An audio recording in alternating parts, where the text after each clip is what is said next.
Llegó borracho el borracho, ¿Cómo, mi cuate? pidiendo 5 tequilas, y le dijo el cantinero: se acabaron las verbenas, si quieres echarte un trago, ¿A dónde vamos, manito? vámonos a otra cantina. Llegó borracho el borracho, salió de pronto el borracho de brazo del cantinero y le dijo: ¿qué te toma? A ver quién se cae primero. Aquel que doble las corvas le va a costar su dinero.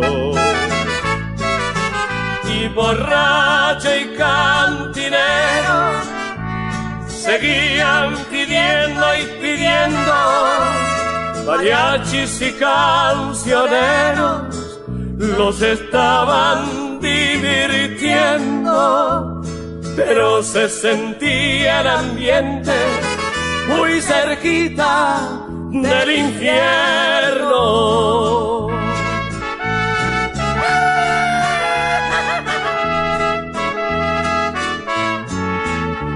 Gritó de pronto el borracho: ¿Qué cosa, compadre?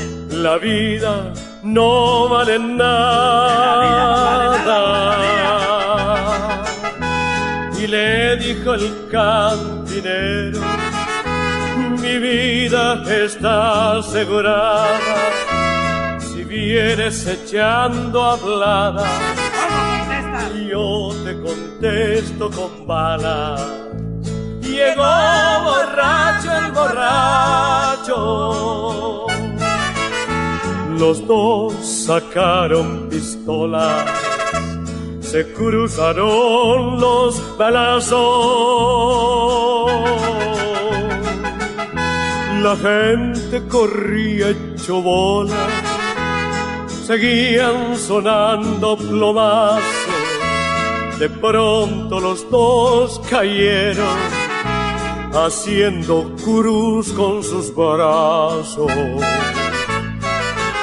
Y borracho y cantinero, los dos estaban muriendo. Mariachis y cancioneros también salieron corriendo.